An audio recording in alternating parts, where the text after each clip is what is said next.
Audio Jungle.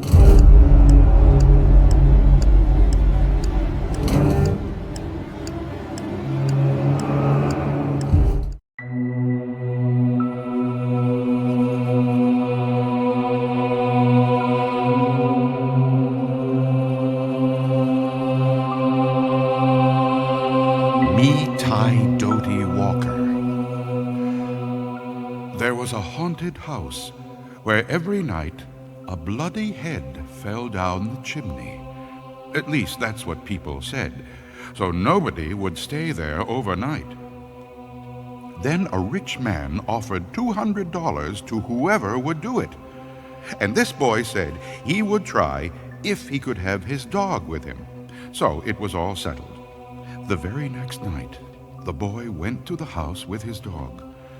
To make it more cheerful, he started a fire in the fireplace. Then he sat in front of the fire and waited, and his dog waited with him. For a while, nothing happened. But a little after midnight, he heard someone singing softly and sadly off in the woods. The singing sounded something like this. Me tie doody walker. It's just somebody singing, the boy told himself, but he was frightened. Then his dog answered the song. Softly and sadly it sang. Linchi, kinchi, kali, mali, dingo, dingo. The boy could not believe his ears. His dog had never uttered a word before. Then a few minutes later, he heard the singing again. Now it was closer and louder, but the words were the same. Me tie doty walker. This time the boy tried to stop his dog from answering. He was afraid that whoever was singing would hear it and come after them. But his dog paid no attention, and again it sang, Linchi, kinchi, kali, mali, dingo, dingo. A half hour later, the boy heard the singing again. Now it was in the backyard, and the song was the same. Me tie doty walker. Again, the boy tried to keep his dog quiet, but the dog sang louder than ever. Linchi, kinchi, kali, mali, dingo, dingo. Soon the boy heard the singing again. Now it was coming down the chimney. Me tie doty walker. The dog sang right back. Linchi, kinchi, kali, mali, dingo, dingo. Suddenly, a bloody head fell out of the chimney. It missed the fire and landed right next to the dog. The dog took one look and fell over, dead from fright. The head turned and stared at the boy. Slowly, it opened its mouth and...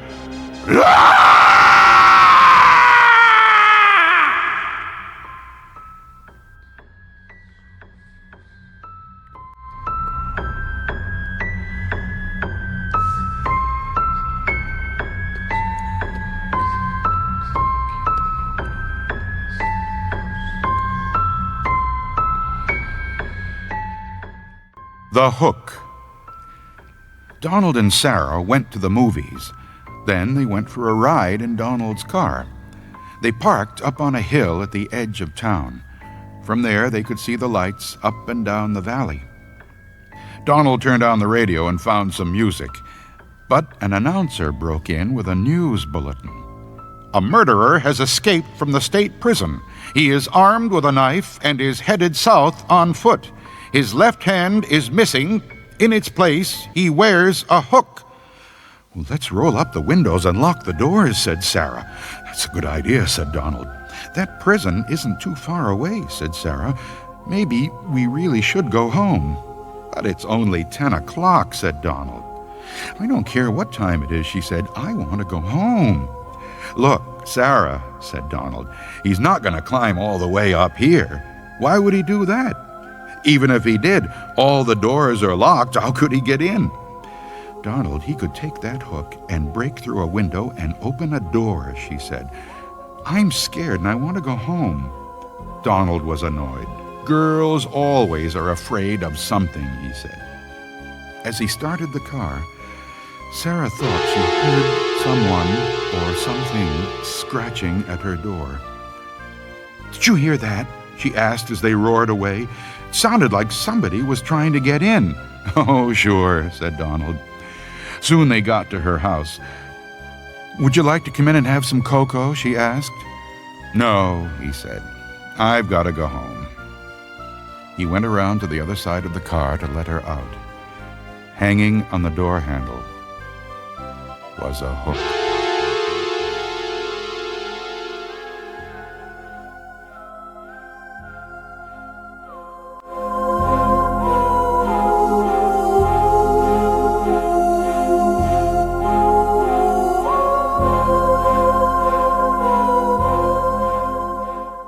Old woman, all skin and bone.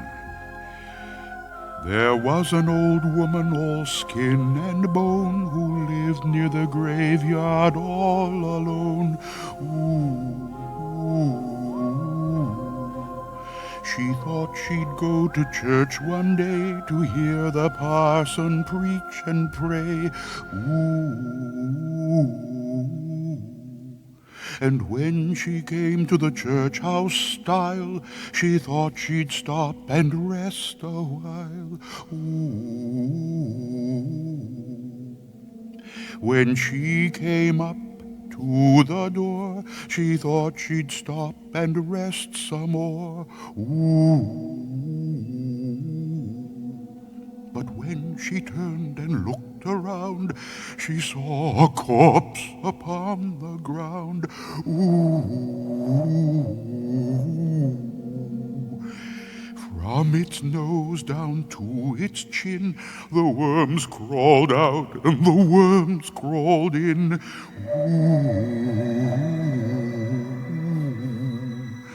The woman to the preacher said, "Shall I look like that when I am dead?"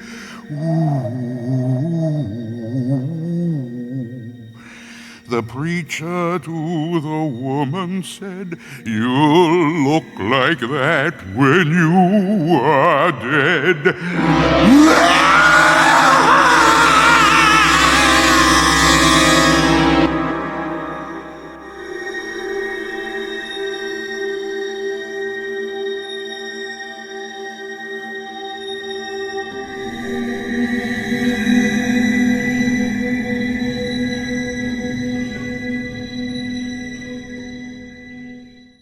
Alligators. A young woman in town married a man from another part of the country. He was a nice fellow, and they got along pretty well together. There was only one problem. Every night, he'd go swimming in the river. Sometimes he would be gone all night long, and she would complain about how lonely she was. This couple had 2 young sons.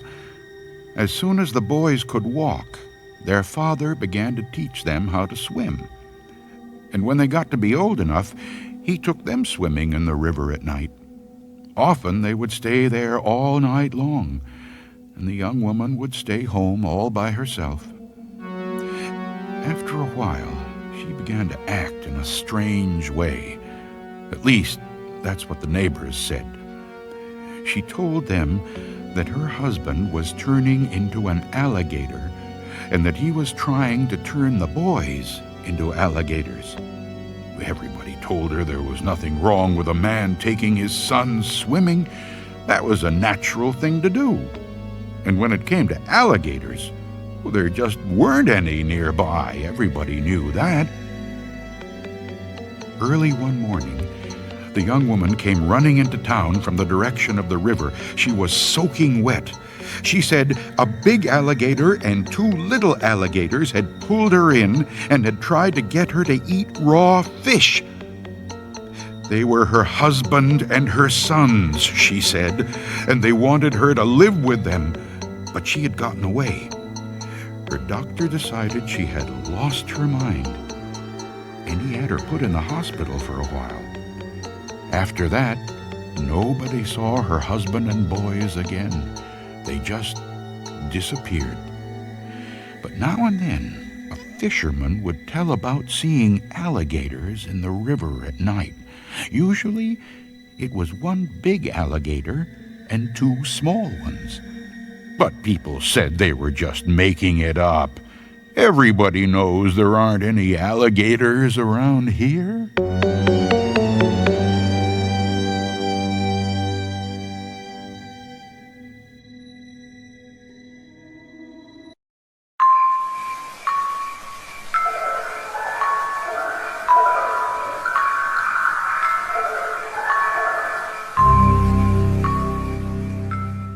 Room for one more. A man named Joseph Blackwell came to Philadelphia on a business trip. He stayed with friends in the big house they owned outside the city. That night they had a good time visiting, but when Blackwell went to bed, he tossed and turned and couldn't sleep. Sometime during the night, he heard a car turn into the driveway. He went to the window to see who was arriving at such a late hour. In the moonlight, he saw a long black hearse filled with people. The driver of the hearse looked up at him. When Blackwell saw his queer, hideous face, he shuddered. The driver called to him, "There is room for one more." Then he waited a minute or two, and then he drove off. In the morning, Blackwell told his friends what had happened. "You were dreaming," they said. "I must have been," he said, "but it didn't seem like a dream." After breakfast, he went into Philadelphia. He spent the day high above the city in one of the new office buildings there. Late in the afternoon, he was waiting for an elevator to take him back down to the street. But when it arrived, it was very crowded.